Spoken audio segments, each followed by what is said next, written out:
And Ms. Corey, I think I just saw you come in. Your Honor, are you calling the Gall versus Gall matter? I'm sorry? I just logged in. I was wondering if you were calling the Gall versus Gall matter.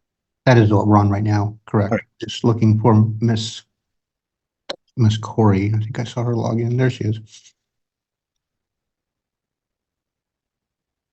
Sorry, Your Honor, I was having some technical issues. Excuse me. This looks like it was on for filing a jail report. I did not see that yet. Yes, it is not yet complete. I have had some issues getting some medical records. I've got some of them that just came this morning. I'm still waiting on kiddos counseling records and would ask for this to be put out a bit. How much time are you looking for, you think? Well, I've got a couple hundred pages of medical records to review, so at least a couple weeks. Maybe the 14th?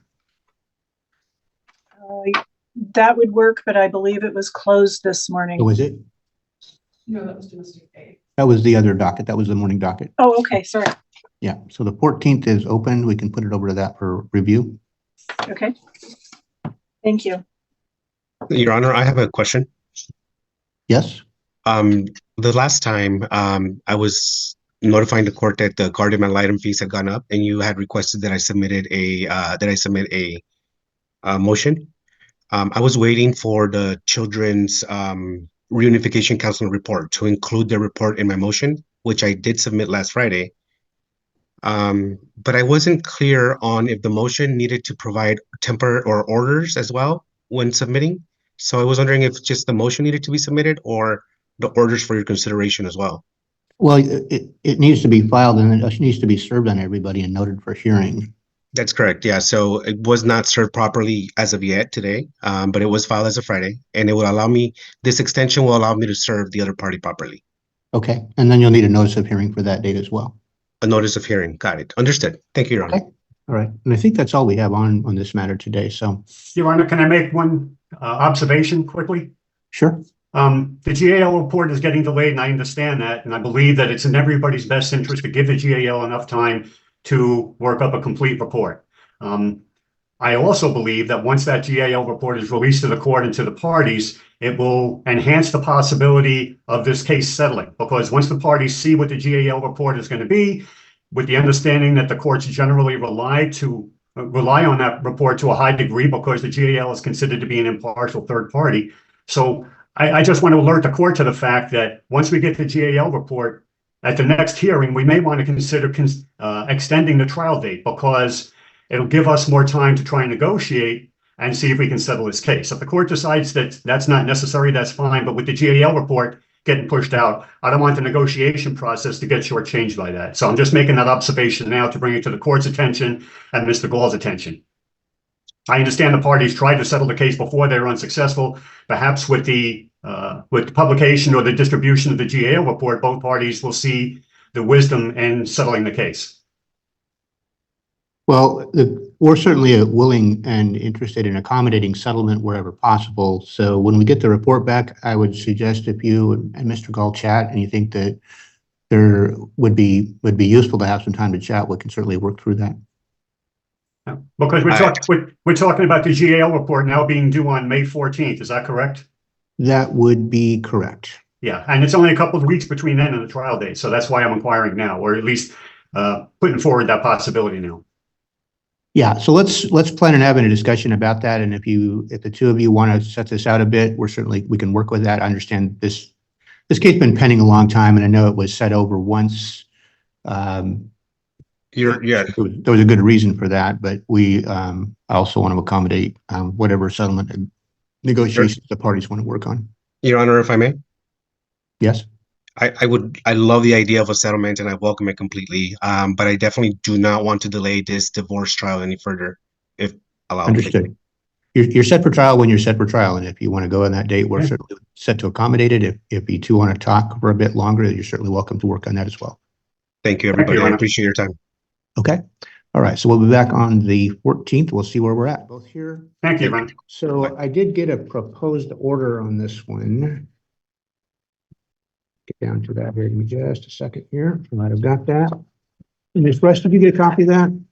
We did on Friday, and then I sent, along with the insurance information, and then we sent a letter back to Mr. Hunter on the 22nd, just kind of outlining some questions. So I can, my issue is not with the form of order per se. My issue is with the validity of the insurance documentation that was provided. So, Your Honor indicated that if certain conditions met with the insurance by a certain date, that you were inclined to grant their motion. So I can go through kind of what our issues are with what was provided for the court's determination, or I could submit a declaration of counsel outlining what our issues are, whatever would be most helpful for Your Honor. But I apologize because of the short turnaround time, just getting it on Friday, we didn't have an opportunity to get something filed. So I'll defer to the court on that. I am fine with either one. I'm familiar with what I had previously ordered. I had a couple of questions about these documents, but the alternative is it'd be over 2 weeks because we don't have a docket next week. So I'm happy to go through, like I said, there's about four or five main points that I had questions or issues with on the documentation. So I'm happy to go through those. And then if Your Honor determines it would be more helpful to get in writing, I'm happy to do that as well. Okay. Well, let's talk about what your concerns are, and then I can have a couple questions myself. Sure. So the first issue was, and all of these issues kind of play together, but my client was just a little concerned and confused how he was able to insure policies when she's a co-owner and it didn't require her signature or any sort of buy-in from her. Number two, the insurance that he took out on 190 Jim's View appears to have been taken out by his business rather than directly by him. And I don't know why. The court indicated my client was to be listed as I believe the sole beneficiary on these insurance policies, and she's not. She's listed as a quote additional interest, which is not the same. The other issue, sorry, I'm just going down my list here, is the court basically said $500,000 in insurance would cover or insure my client's interest. What I see is $180,000 in coverage on Jim's View and about $80,000 in dwelling coverage alone on the Dusty Drive property. So that's not close to 500. And then, like I said, because she's listed as an additional interest, we can't ascertain from that whether there's another beneficiary, whether my client's been apportioned an amount from this insurance policy, what have you. So those were our objections to kind of the veracity or validity of the documents they provided on the insurance. That we just, again, I think the court gave them an opportunity to do an alternative route here to get what they were requesting. And we just don't believe that the insurance documentation they sent over meets what Your Honor ordered. All right. Mr. Hunter, any comments on that? Yeah. So as of the first part about how the insurance was obtained, the property's always been insured, is the short of it. You can actually look at the documents themselves and see that the policy dates start even before we held our hearing for the motion to stay, where the court gave us the option to provide insurance. So it was insured when they were together, and it still is. As to the 190 Jim's View, and I have Mr. Cutler is here too, in case Your Honor just wanted to hear directly from him. But from what I understand, it's taken out in Pacific Sheds is the agency because there's no actual home on the property. It's a shed, and you can't get homeowners insurance on a shed. So it's Jim's View is it's a 10-acre property with a shop. So that's why the business had to do it. And then I'm trying to think, what's the other point? Is it just the amount of the coverages? So for that, Your Honor just said insurance of $500,000. Well, the Dusty Drive insurance we submitted, there's a $500,000 personal liability on that alone. And that is insurance that actually does protect Ms. Weiss. I mean, if somebody were to get injured on this property, this would help ensure that they don't come after her because she is listed on the title to both these properties, and it would protect her separate property and would also keep any kind of lawsuit for personal liability from dipping into the equity of the home. So it does actually protect her interest there. So I think this is maybe a disagreement on what Your Honor intended to say when you said at least $500,000 of insurance. I guess my question was, I'm looking at the documents and I'm not seeing that the 500,000 listed was my biggest question. And I see 180 under building coverage. Correct. Your Honor, I think what he's referring to, and that's, I don't think that's what Your Honor intended, but what it has is on the declarations page for the insurance, it has your traditional coverage and it indicates the limit per incident. Oh, I see. And so this does have a $500,000 personal liability coverage that covers if somebody slips and falls on your property. This doesn't cover if the house burns down. So my belief from what the court, or my read of what the court's intention was while the appeal is pending to protect my client's interest in the security she has against these homes would be insurance against damage to the property. My client's not, I mean, like there's other avenues if somebody slips and falls on their property that my client can deal with. She wasn't concerned about a $500,000 liability coverage policy. That's different than property damage. And then again, to that point, Your Honor, this is a 5-acre property with a double wide on it. The value of this parcel is mostly in the land.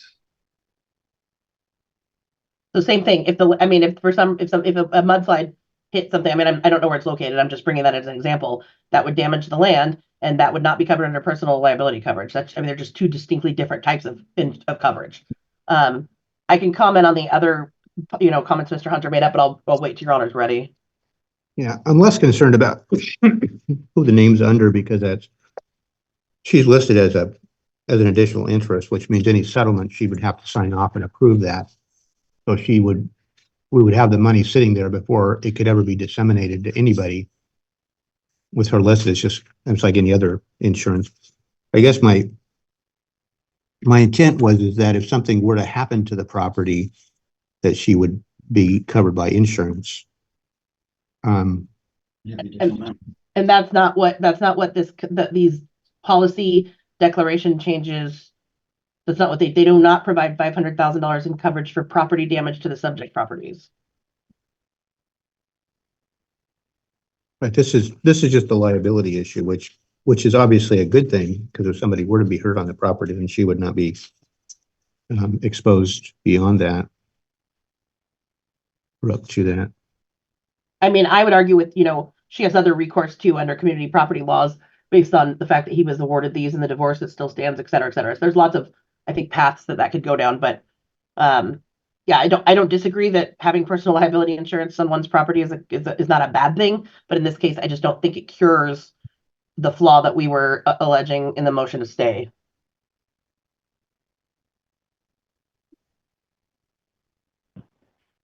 I almost need to go back and listen to what the specifics of how I phrased that. I know how it's written here in the notes. I know what my intent was. I'm not sure that I don't think this is really going to what I was trying to accomplish. I mean, any damage to the land there's probably very little exposure there. It's really the improvements. And that, Your Honor, also gets to kind of reaching back to why we're here in the first place. Is there the structures that are on the property themselves are just not. It's a shed and a lot. Again, it goes back to most of the value here is in the land itself. And insuring land is right. I've never even heard of that myself, but I'm a relatively young guy, so there's a lot of things I don't know, but. There's just not much actual physical effect. Well, here's my thought. I'm aware of what the concern is. My thought would be to set this out to our next docket. Let me take another look at it, and I can shoot an email out to counsel as to after I re-listen to that hearing from a couple weeks ago, so I've got it more clear in my own head what we're looking for and whether this is going to comply or not. Okay, so 2 weeks. Yeah, let's put it on for the 7th. I believe that's. Yeah, 2 weeks on the 7th, and I'll take a look at this after docket, and I'll try and get an email out to you all today. All right. Did you all Great, get a copy of Mr. Lawrence's report? Yes, we did. So it raises a number of questions, and one of them is actually a legal question, which has to do with the statute in question. Your Honor, if I might, Mr. Lawrence did get one thing wrong, and I've sent him the birth certificates. Mr. Diaz is actually on signed the paternity affidavit the day after the child was born. He is the father listed on the birth certificate. The one with Mr. Brewer was actually an attempt to change that years later. So my client is the listed father, so there doesn't need to be a parentage action. We did, Mr. Lawrence wasn't actually given that original birth certificate, so and that was probably my office's fault. But I think we've remedied that. Hopefully Mr. Lawrence has it in hand now. Yes, he does. Okay. Well, the issue has to do with the 2626-465. My reading of that statute is it probably doesn't apply to this case because under Section 4, this has to have been brought within a certain time limit. And my recollection, the last time I had one of these, that was an issue. So I don't know that this can actually be brought at this time. That was my reading of the statute also, that we're time barred on the sexual assault claim.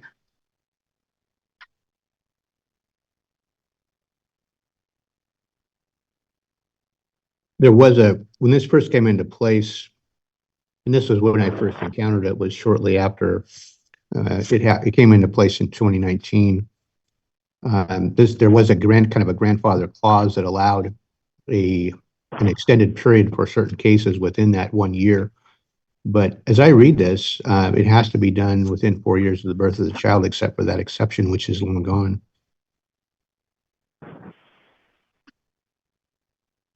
And that's my reading as well, is that and I'll be honest, I wasn't caught up to date on this. It's not something that obviously I've ever seen, but it does appear that it's 4 years or 2019, an extra year for anything prior to that. But it's a very confusing statute. It is not as well written as it could be. But that's my read on that. I don't think under the facts of this case that it applies or could be applicable. And I think that's why. Oh, sorry. So I think that very well may, and I don't know if that influences Mr. Lawrence's read on this issue as to where we're at today, because that's really the issue today is how do we go forward?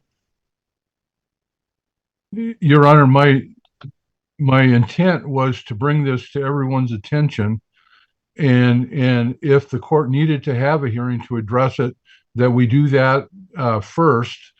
And that's why I concentrated solely on that area. There's much more information I need to glean to do my final guardian ad litem report, and I believe it's not due until July. And if the court is ruling that this particular statute isn't applicable here, then I'm willing to recommend that the kids temporarily stay with their mother still down in Texas. Dylan has graduated from high school. She's got a job, and she is planning on going to college down there in the fall. And her brother, King, also is in school, an online school, and he also works at the same ballpark that Dylan works. And they have been with their mother most of the time that the children have lived. And so she is the primary parent at this point. So I would ask the court to allow me to continue my investigation, and I'll have a more up-to-date recommendation as this develops. And Your Honor, if I may reply. Mm-hmm. Now, the issue is she the primary parent? Well, yes, but through bad faith, through essentially kidnapping the children 13 years ago. And there's a whole host of information there that shows that that's the truth. And so what we're essentially doing by allowing the children to stay with her is we're rewarding somebody who has withheld and absconded from the father for the last 13 years, depriving him of having that same bond. If this were 13 years ago, and if they were before the court, most likely my client not having a drug problem, not having a stability issue, not being in and out of relationships would be the primary parent. So what we're essentially doing is saying, Mr. Diaz, you've done everything right. You've tracked your children. You've done everything that you could possibly do for your kids. But we're going to keep the children with them because they have a bond. But if you look at the records of how the children are actually doing, it's nothing short of a miracle that the daughter graduated. She was expelled last year for drug use on campus. She was also living with Lauren Brewer, who's the father of a guy who was also living in the house at the time that was arrested for murder and torture and convicted. Not a relation to her. Mom moved out to Washington. Daughter moved back. And then we have King, got into trouble a number of times in this county, was well known to the police. The police, you'll have that record. There was a domestic violence charge against him for being with his mother. There are allegations that he slept in a shed outside of the property. His grades are atrocious. He was reprimanded repeatedly while in school. And so that's a problem. My client has essentially done everything possible. He's taken lie detector tests to prove that he's being honest. He's had statements made from 13 years ago showing that he's being honest. He took a test showing that he was raped in the children.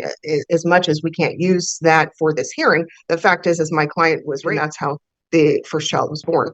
And so, and he was a minor, and Mrs. was an adult. They missed the felony charge by 3 months. That's the difference in age. So we're giving these children and allowing them to stay with mom, who fled this jurisdiction knowing that she was leaving to get away from it, didn't give a forwarding address when the court asked her to, raped a minor, conceived the children, dropped the children with my client for a couple of years, then came back in the dead of night, essentially, took the kids out for ice cream, and then left the state, never to be seen again, never to have their father see them again.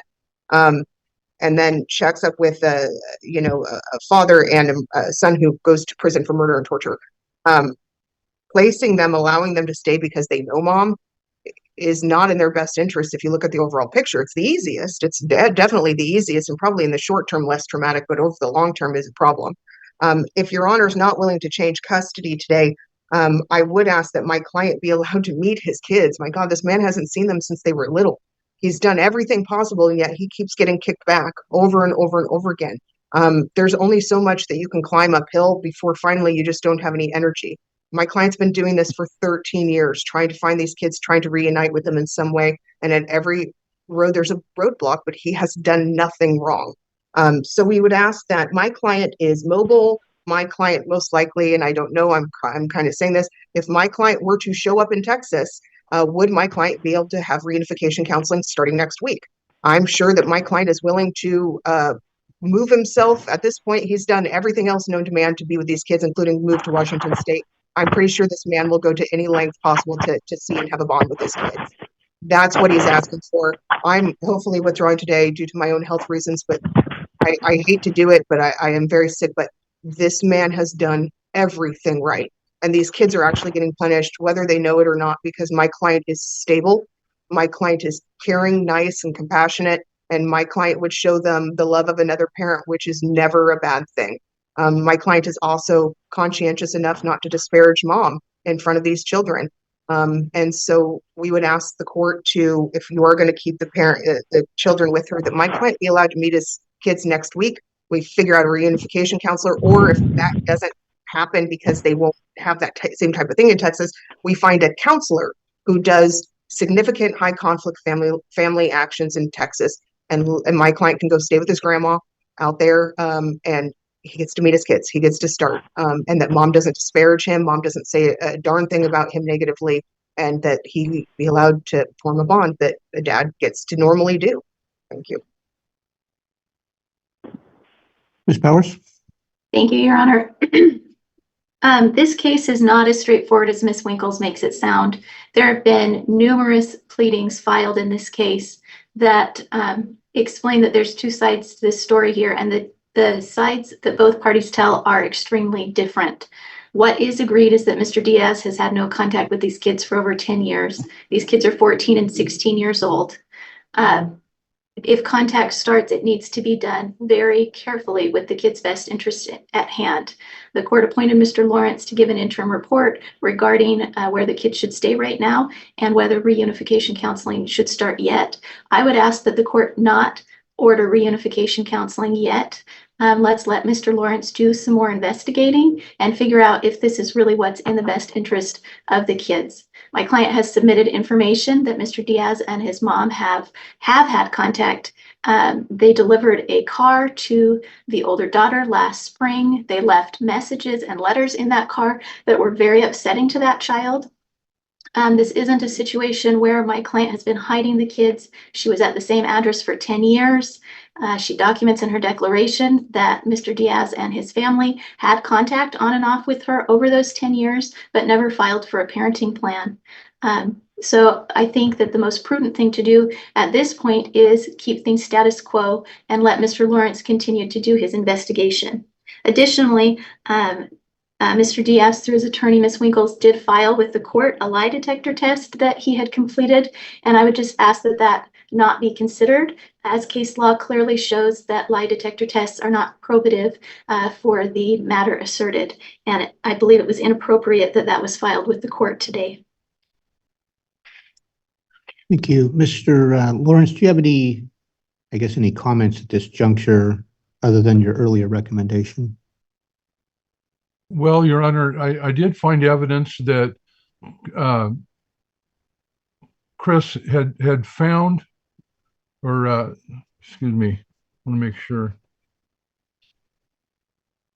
Yeah, that Christopher had found Casey while she was living in Kelso, and then Ms. Powers indicates that there was a car left for Dylan when she turned 16 with notes on it.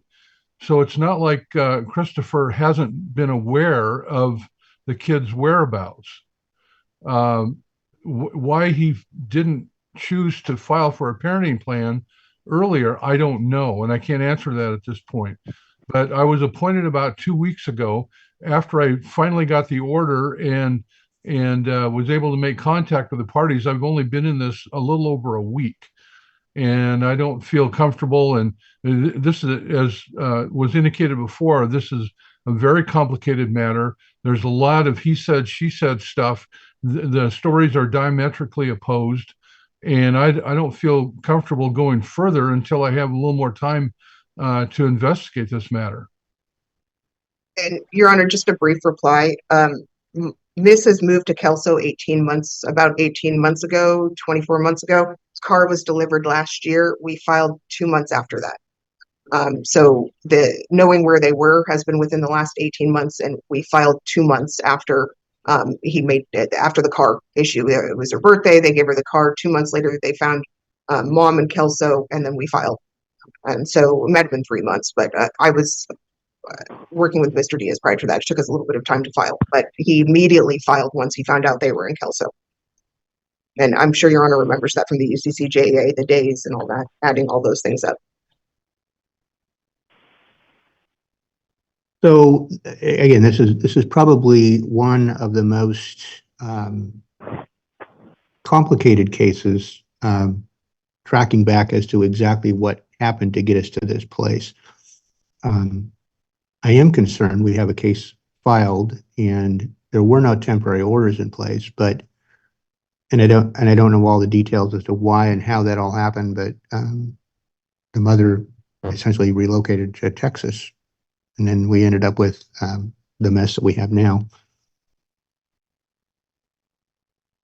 My inclination, and I did not expect Mr. Lawrence to be able to give us a complete answer in 2 weeks, even if he had gotten the order exactly 2 weeks ago. This is a case that, if anything, would take more time than less. There is a lot of information in the court file, and there's a significant amount of information in the guardian ad litem report, which has now been filed, even at this point, which raises a lot of questions and concerns for the court. All that being said, and in light of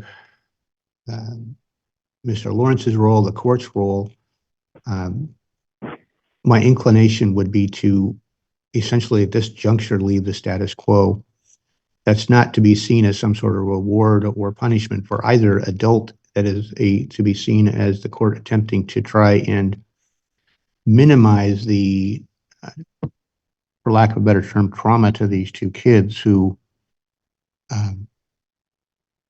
and there can be a lot of arguments back and forth that they've already been traumatized by this whole circumstance, which is probably very accurate. But I think adding to that without giving our guardian more of an opportunity to dig into this, again, there's a lot of information in this case, and so I think Mr. Lawrence, I know when have we got you set for a final report on this? I believe it's July. Let me look here.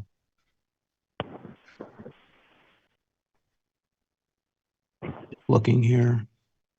July the 16th. Right, there we go. Okay. I think what I'd like to do would be to set essentially another interim review to give an opportunity, if you believe that there's time to move more quickly than before that final report. And I'm thinking maybe we were to shoot for maybe the 28th of May for kind of an update report, not expecting a full report, obviously, but to determine, and that could simply be a letter if you're regarding recommendations on an interim basis. Okay. If you have those. Again, this case gone on way too long, and I understand Mr. Diaz's desires to move this forward. On the other hand, I also want to make sure we take this carefully. So let's set a review on the 28th. That's about a month and a week out, or 6 weeks out, 5 weeks out. And Ms. Winkles, I understand you're requesting also to withdraw. Yes, Your Honor.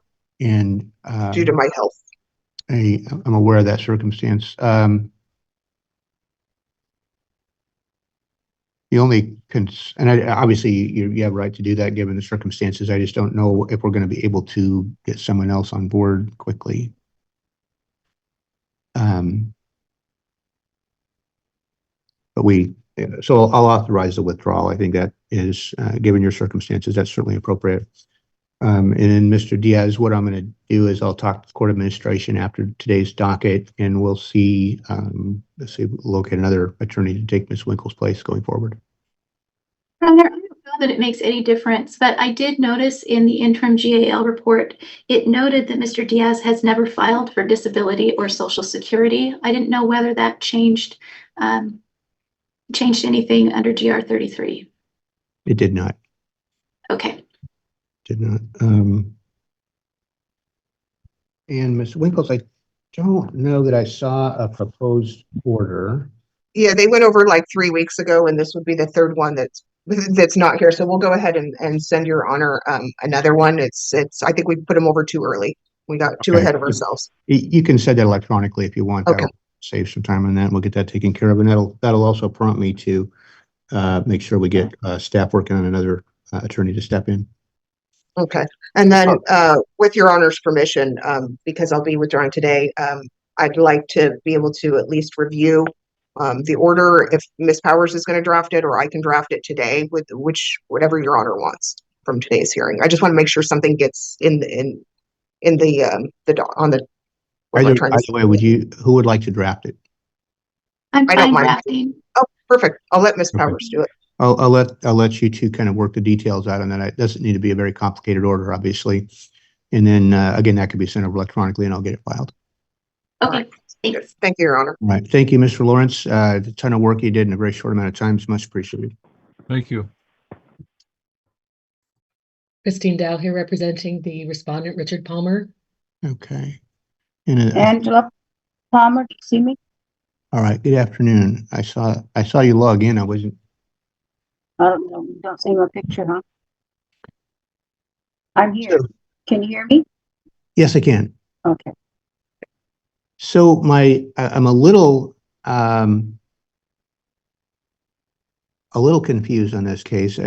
There was a request to have this set out a little bit, but when I read back through the case, there was a CR2 agreement that was entered some time ago, and that was done through. Let me get to that spot just a second here.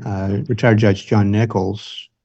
That was back in 2021, and so I mean, it seems to me that that agreement, unless it were to be set aside at some point, that's really kind of governs this case at this juncture. The agreement has never been filed. It's just been sent to the courthouse. And I'm sorry, ma'am? the agreement has never been filed or recorded because we're going to trial. Okay, that was filed with the court back in 2021. It was just filed here, but nothing settled. It was filed November 15th of 2021.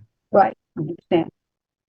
But I was contesting that because I was mentally not there, and that's the only way I could contest it. And they've got all the doctor's reports, and we still married to them.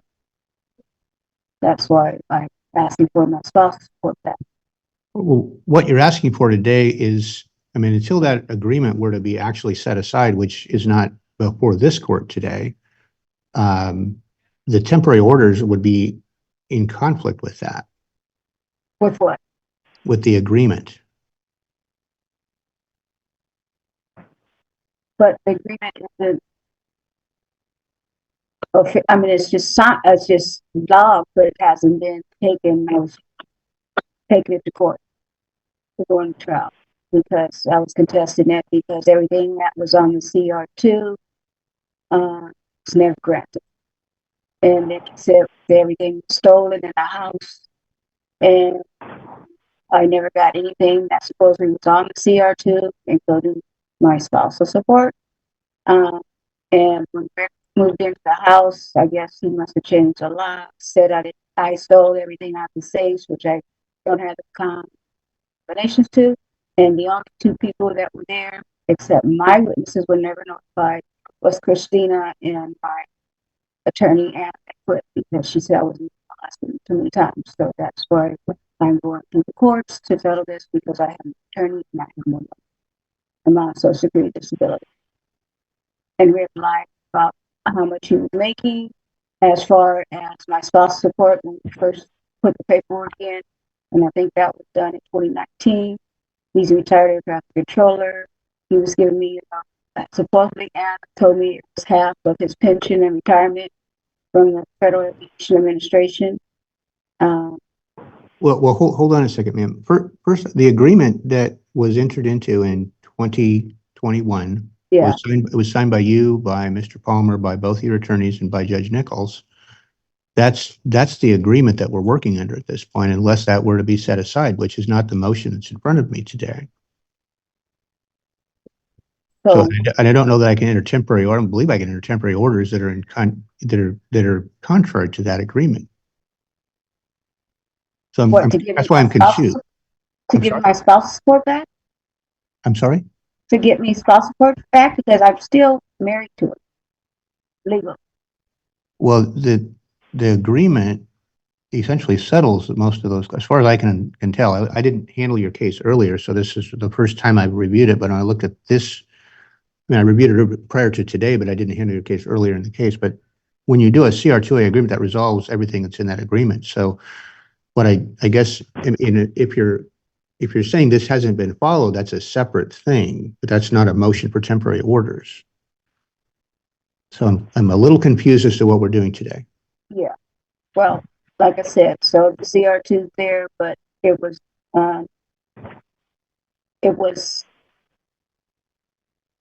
I asked Anna to put a contempt report because basically neither one of my witnesses were there when they opened the safe. Then I went back to the house and I got 2 felony charges because of my husband, who said that everything was robbed, including the guns. Everything that was CR2 that was supposed to be given to me was never given to me because he said it was all stolen. He never saw a 911 call. He never filed a home insurance report like he made me do. Both the attorneys made me I filed a police report when we got robbed. Rick never filed a police report, and they all registered guns. So, and I never got anything that was said on that CR2. Okay, but again, this agreement settles everything, and if you're trying to enforce the agreement, that's one thing. That's not what was filed for today. If you're trying to set the agreement aside, that's a different kind of request. So what Like I said, I have no lawyer, so what am I supposed to do since you're legally still married? Well, what I suggest, ma'am, is you probably need to take your case file and talk with an attorney who can give you some legal advice as to I what already you tried can that. do under this. Nobody, I have nobody to pay for it. Okay. And I went to all the systems right through you guys' courthouse. And the last person I went to was a College County, whatever, said they didn't know what the CR2 was. And they couldn't find anything. Okay. Right. Well, let me hear from Ms. Dow as to kind of where we're standing on this thing. Maybe I'm misunderstanding something. Your Honor, I don't think you're misunderstanding anything. We do have a properly executed CR2A in place. We have tried several times to divide the property in accordance with the CR2A and pay out both parties. Due to perhaps misunderstanding, but definitely a lack of cooperation by Ms. Palmer, we have been unable to do that. We have had funds released from the accounts by motion and order with the court, which is certainly available to Ms. Palmer if she wishes to do that. My client has gone to the extent of trying to work, through some other legal activities that are going on with Ms. Palmer to get her representation from legal aid. We just discovered that there has been anywhere from $84,000 to $100,000 moving through her bank account since October last year. So she is not indigent. She does have funds, or she had funds for an attorney. Those funds were accessed in violation of an order that actually you yourself entered back in 2019. We are trying to get this fixed, and I have finally just today I filed the notice for setting an MSC and a trial on this. It's the only way we're going to get this resolved. You are correct in that what Ms. Palmer is asking for today is actually addressed in the CR2A. She has just decided she doesn't want to comply with it. I didn't just start that. I told you guys then that I was in the hospital when it all happened. As soon as I got out of the case here, and my sister put me in a hospital. A week after I signed the paperwork that was at the trial with us. Not a you guys put Anna. And she called the district attorney in Sacramento that called me at the mental hospital and filed the paperwork to get me released. Because my sister, my brother-in-law, and everybody else tried to take power of attorney, just like when Anna, she quit because she said that I was hospital too many times, and she quit unless I gave her and everybody some power of attorney state. And Okay. Well, ma'am, I read through your motion, and then I was looking back trying to figure out what's happening on the case. It's been going on for quite a while, obviously. yes, And I looked through your motion, and I don't have a way to grant any of this based on that CR2A because that's already dealing with most everything in here. So you're going to need to get yourself an attorney or get some legal advice on how to address it. I can't give you legal advice other than you need to get some because nobody's gonna be able to help you otherwise. But well, the things you're asking for are already dealt with under the CR2. it was never given to me under the CR2. That's what I'm saying, Your Honor. I'm sorry, I didn't quite catch that. Everything that's listed in there by Judge Nichols, I was supposed to get whatever was in the safes, the paperwork, the condo, and half the coins and everything. Like I said, he said they were robbed. My two witnesses, I've never seen what was inside of the safes. Supposedly, Anna and Christine went to the house without my witnesses. Let me stop you for Judge Nichols. Let me stop you for just a second, ma'am. Okay, what you're telling me is that the agreement hasn't been completed yet, which is a different issue than what you're asking for in your motion. You're asking for me to just ignore it, and I can't do that because it's a valid agreement. It was filed with the court back in 2019 or 2021 was when it was filed. Yeah. So it's properly executed. So again, I was not mentally there, and I told him that when I saw it, and I hadn't seen my husband in 2 years. And my service dog had just passed, and if you look on there, I Okay, I didn't get the paperwork until 6 months after I got back from being out of the hospital and read what it said. okay, well, it's got your signature on here. So I'm assuming that, I mean, it's a valid agreement unless you get it set aside. It's the agreement that I have. I understand. The only way you can get it done is if you were under mental stress, and I was, and it started back in 2019. Okay, well, you're gonna have to request some sort of a hearing to have that even addressed. I can't do that today. But what about saying but I didn't get anything on CR2.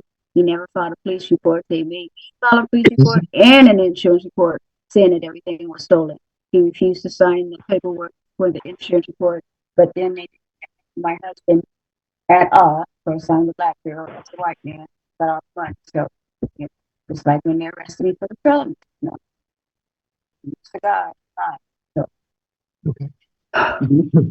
Well, like I said, based on the motion you filed and based on the agreement that's in the file, I don't think there's anything I can do for you today.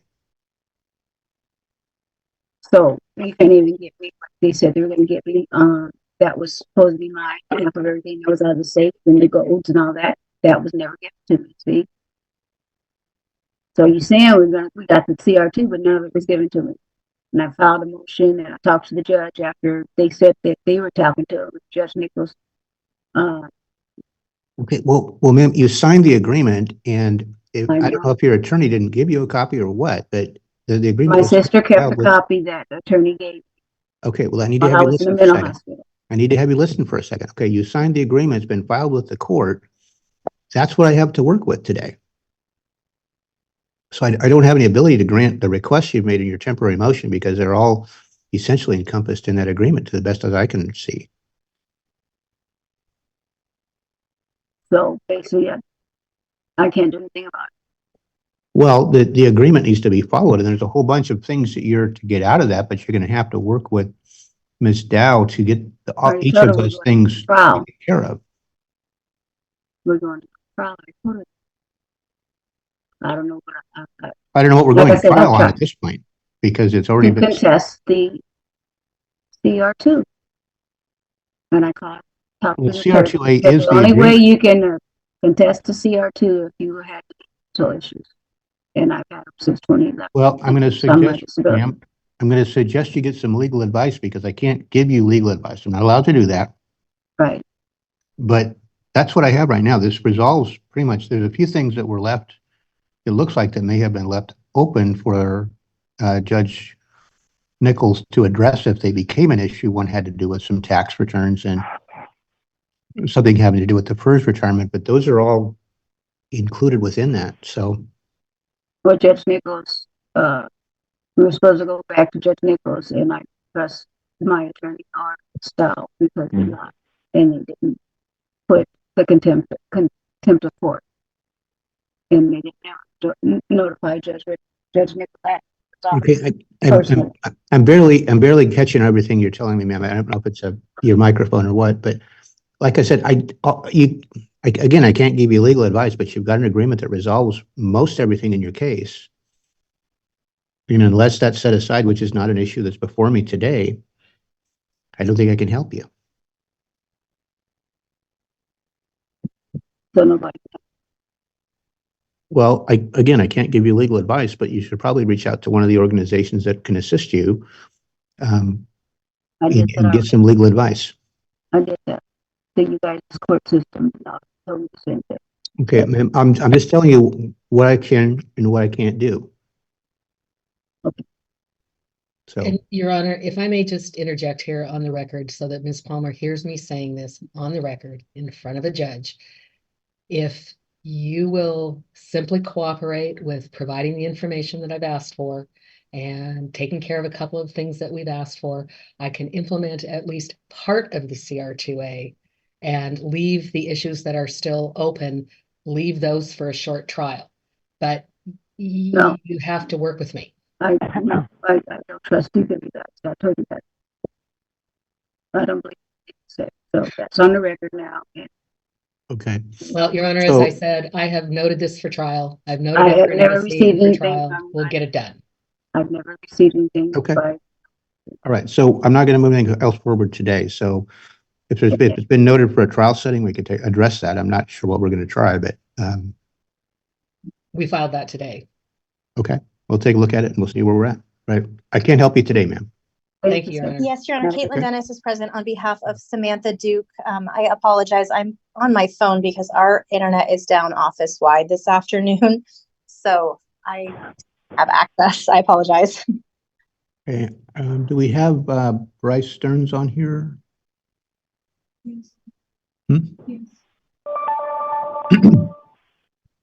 I believe I see him on the Zoom. You say he's got no audio or video for some reason. I'm not sure if we're going to be able to do much if we're both having challenges with connections. I mean, I'm showing that he's muted. Is it possible he just needs to unmute? There, I think. Mr. Stearns, can you hear me?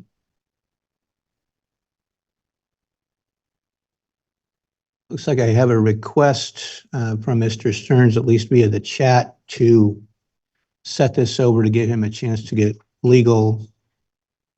Yes, and I did, Your Honor, he did file a late declaration on Friday evening requesting that, and we're going to object to that. This was filed back at the beginning of March.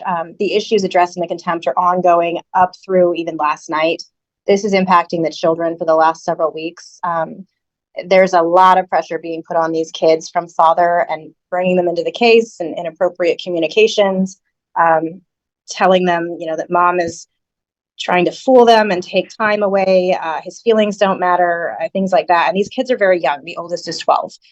So we're asking that, I mean, I believe the GAL is here today too. She can speak to that these issues were also raised in the GAL report. We had to get a motion in order to serve him by mail because we were not even able to get him served with the contempt initially. So we are absolutely objecting to another set over at this point. When was he served? Because I don't have a declaration of service in here. There should be a declaration of service, Your Honor. I apologize. I can't access it because our internet is down. He was served by mail and there should be a declaration of service by mail. There's an order allowing service by mail, and it would have been around, I have that. I just don't have a declaration of service. I don't know when he was served. I believe, I can't access it because I have no access to our online files or anything right now. I know he was served by mail. I believe it was the end of March. It would have been most likely the day or the day after that order was signed. I'm checking my email now to see if I can find it. And Your Honor, I believe that the email serving him may have been filed in this case as well last week.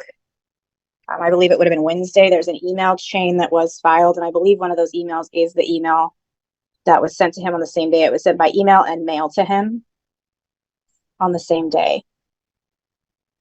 And that would have been filed, I believe that was filed last Wednesday.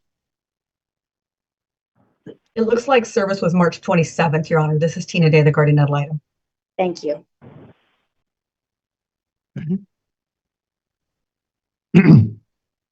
Okay, that apparently wasn't filed with the court, but I will follow up with that and make sure that does get filed if it wasn't. I know it was served and he has acknowledged through several emails that he objects to this, but we're asking to go forward. Mr. Stearns, can you hear me or not? I have a number of messages here. Let me just check and see here.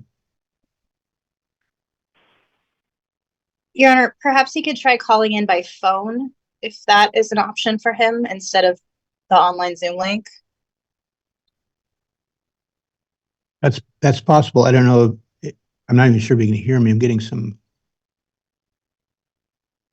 Says he hears this, but he has no cell service. I don't know where he's at, but. Well, I reviewed through the declaration and I don't know. It sounds like there was some kind of an email that he received that. You said it was on the 27th? Yes. Yeah, and I mean, he has had adequate service. He has refused to file responses. He did file a declaration on the 19th, which was last Friday. where he was asking for the set over. I again advised him that his filings were late. He's well aware of the filing deadlines because this has been an ongoing issue since the beginning of this case, or at least since he lost his prior counsel. Over the weekend, he emailed me that basically it didn't matter. His filings were always going to be 3 days ahead of the court hearing. So this is an ongoing problem. My client is incurring fees. These kids are stuck in the middle. They're in this environment where they are constantly getting pressured by dad and told things about mom, that she's stealing his time and trying to take the kids away. She's tricking them. It's an unhealthy situation for these children. Okay, well, I reviewed your motion, and there's like 3 allegations, I think, in it. One is under section 12 and one under section 14. So I guess I can hear you on that. I mean, it sounds like he's been served, and Mr. Stearns, you've had this, it sounds like, for close to a month, and you obviously were able to file something in response. And I'm asking for a continuance, and so I guess I'm inclined to go ahead and just hear the matter as best as I can understand it. Okay. Well, Your Honor, I mean, I can make short argument. I mean, you've read the materials. That summarizes essentially what had happened up to the point of this filing, which is, the causation for filing the motion for contempt. There were violations of the curbside transfer requirements on several occasions, increasing conflict in front of the children. There are derogatory comments to the kids about their mother. Again, this was highlighted at length in the GAL report. So can you point those out in the declaration? Because I read through your declaration, and I could only find one thing that seemed like it was in violation of any of the specific provisions in the parenting plan. So, I mean, the transfer violations, I think, are pretty clear when Mr. Stearns and his partner are coming outside of the apartment, following her down the road, things like that. I mean, that's a clear violation. Well, it only says that the partner did, not him, correct? Right, and they are both restrained. I mean, no one is supposed to be coming outside. Not a parent, not a partner. The parenting plan is clear that nobody comes out, nobody causes conflict, because this was specifically brought up in the GAO report as well. So there is a specific. Well, that's not in the parenting plan that's in place that I saw. Curbside transfers were required, yeah. And then as far as, I mean, the derogatory comments going on about mother, I mean, there have been continuing derogatory comments about mother. There are some highlighted in the declaration. And again, the issue is, I mean, these have been continuing up until last night, which obviously, I mean, I have those. They're in text where he's texting the children. I'm filing them. You won't have time to review them today because, again, I mean, they're coming up constantly, and we have to get this before the court. If I keep setting over until we keep creating this file, I mean, we're in this situation where, again, the kids are in the middle of this. And I mean, I don't know if maybe Ms. Day can give the court some input on this. My client's concern is, I mean, she's not specifically asking to limit father's time as long as he can behave himself and keep these kids out of the middle. I mean, as recently as last night, in the text that we're going to be filing. Counsel, if I have you focus on what you filed, that's what I'm looking at. That's the only thing that's before me today. Okay, well, and I mean, what I filed is what we have up through that date. So, I mean, I can't add anything other than what's already in that declaration. If the court wants to reserve on the contempt and set this over so we can file everything that was happening up through today, I guess that's what we can do. If it's between that and denying the contempt, this is clear contempt, and we need to get these kids out of this situation. I think that will be very clear to the court if it's not already. So if that's where the court is leaning, then we do need to set over so I can continue to file the rest of these materials because they are very inappropriate. Ms. Day, did you have any comments that you were wanting to make on this one? Yes, Your Honor. I would add, this was an ongoing concern during the investigation. Father and his partner definitely over-involved the children in the litigation. They keep them informed about all of the activities that are going on. The texting contact has been an issue moving forward, with the father expressing to the child that, mom is taking his time away. If they do anything different, then he loses more time, and it's okay for them to spend time with him. Some of those are some of the things that are going on. As you may have reviewed in my report, the contact father has with the boys is very emotionally manipulative. They, refer to mom by other names. They're not allowed to use her name or talk about her. They are emotionally manipulated to not wanting to go. As you may have read in the declaration, there were requests by father for the boys to take pictures in mother's home, to record things in mother's home that father could use in the litigation. And that's ongoing. That was what was occurring when I did my investigation, and clearly from the declaration, it appears to continue.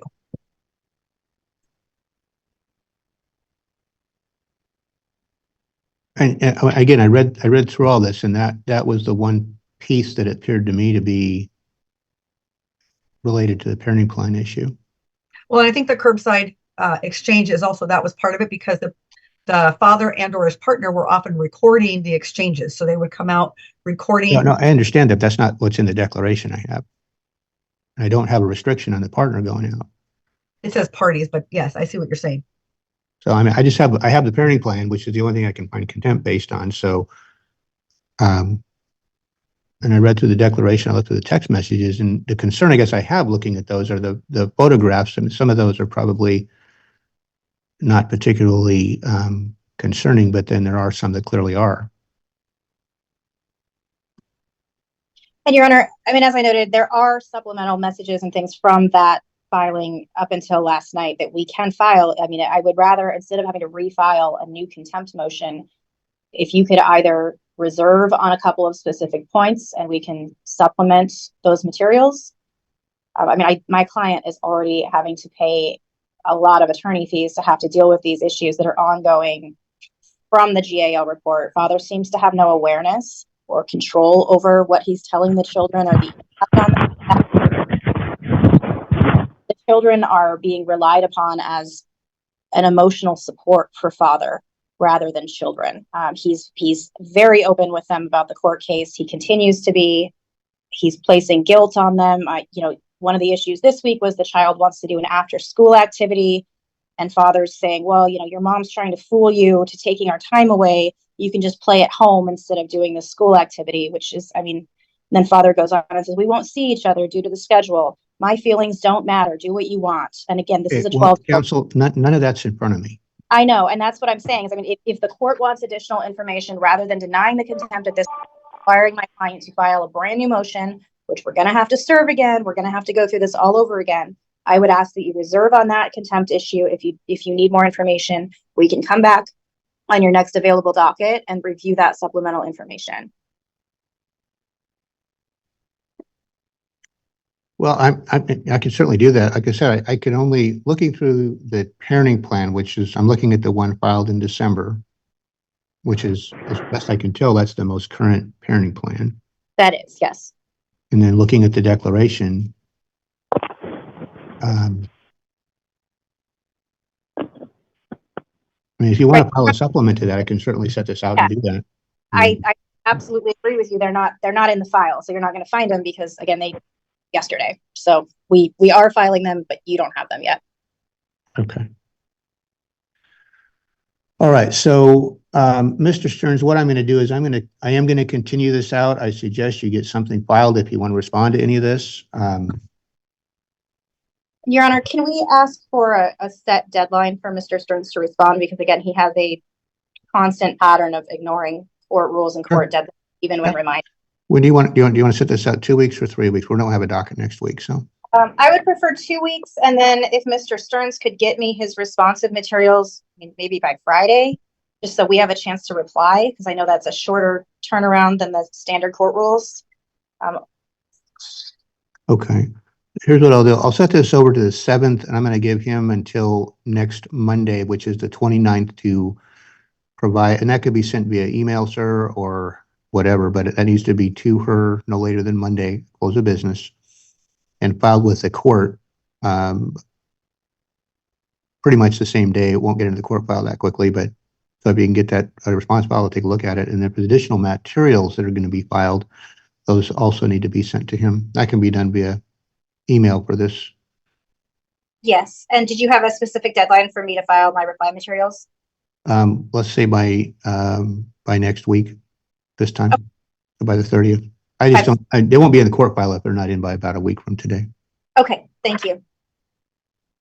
All right, so I'll set it over the 7th, and then, sir, I don't know where you're located at. You certainly have the ability to, if you want to come to the courtroom, our courtroom is open. You can come here to participate, or I need to have you, we also have a Zoom booth here where you can log in from.